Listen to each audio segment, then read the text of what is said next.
Tonight is November the 20th, 2015, and I want to show you what I've come up with. This is at a suggestion from some of you fellows, and I was asked to show how scanning a capacitor from 20 to 20 kilohertz looks, good and bad, and the method I use to keep the DC off of my equipment with some capacitors. I'll show you here. So here, see, the sweep generator here is the 8903 output. That's on the left hand side, and this is the 8903 input, the analyzer. And then there's a PC, of course, running it, making it scan and plotting all this stuff, which I'm not going to show because it's got a, you know, an interface off of here, USB interface. Well, it's actually a IEEE 484 or something like that interface that goes to a USB. It's a adapter here. That's beside the point. But anyway, here's what I did. I wanted to make darn sure I didn't get any DC on the input of my on the output of my oscillator, and I didn't want to get any high voltage DC on the input of my analyzer, so I put 5 microfarads here and 2 microfarads here because that's what I happen to have. And I'm testing a 0.05, so 5 microfarads is 100 times larger, 2 microfarads is 40 times larger. And then here's my my power supply that I can vary from 0 to 1000 volts, and I used a 100K resistor, which would be similar to a load plate load resistor, and this would be like the next stage, the grid resistor, 470K, just some typical values. And I put my capacitor in here to test. What I have in there right now I've got to start moving the camera around a little bit. What I've got in there right now is the bad capacitor. So we'll start with it first. It doesn't really matter, because what you're going to see is you don't see any difference at all, whether there's no voltage on it or whether there is voltage on it. Well, the first thing to do, I think, is I'll just take it off. I'll unclip it from here, and we'll run a I can remember how this thing goes back together without fumbling.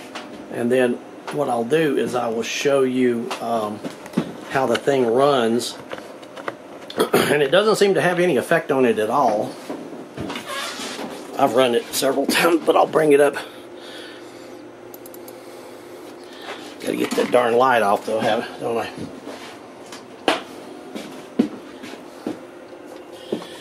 Okay, all I'm going to do is change that to a 5 so that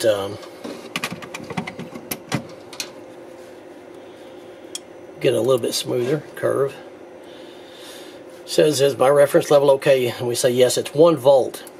The most I can get out of that 8903, I believe, is 4 volts. But I'm just not going to take this any further. I'm not going to try to run it up to 4 volts or through an amplifier and a transformer up to 200 or 300 volts. We might see something up there. I don't know. Maybe you guys would do some of that and post it. See, what we're testing now is our system. And it's a straight line, as it should be. It's flat. There it is. So we didn't deteriorate our system by adding those capacitors in there. Okay. Now, with the voltage off, I hook the capacitor up here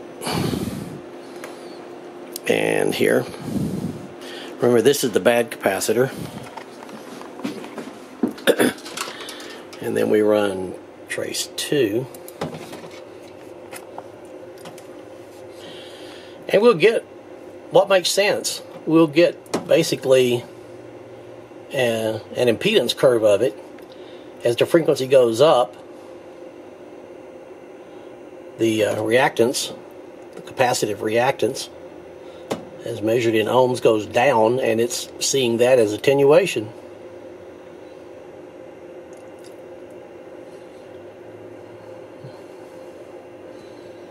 There. Makes sense, doesn't it? Okay, now we'll put voltage on it. I'll put, there's 100 volts. Let's put our meter on here. There it is, 100.0. You can see that without glare. Let's run it up to 200. It doesn't matter. It'll probably settle in at 200 in a minute. It does a good job.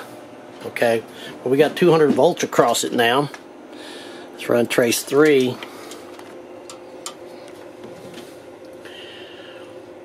There comes that pink trace up there, right here, coming across. So the yellow line is our system, just testing it, making sure the capacitors don't make it do something really squirrely. Again, this is the bad capacitor. You can see it overlays it. Doesn't change a darn thing, does it? There you go. And there's my meter beeping again. We're at 199.9 volts. So with no voltage, with 200 volts, it doesn't matter. And then just so you can see it happen, we'll put a brand new capacitor in there that has no DC leakage at all. Doesn't matter if we put voltage on it or not. We'll put voltage on it just because. And run trace 4. So, as hopeful as I was that this would make a difference, it doesn't make any difference at all. See, now we're running a green trace. Now, measuring the DC current through it by putting a voltmeter across it or an ammeter in series with it, or actually putting the voltmeter in series with it or the ammeter in series with it, it does seem to show us something that we should pay attention to. See, here's the trace. It's just about to finish right there. So nothing changes. So the voltage, there we are with 199.9 volts across it. Doesn't change a darn thing.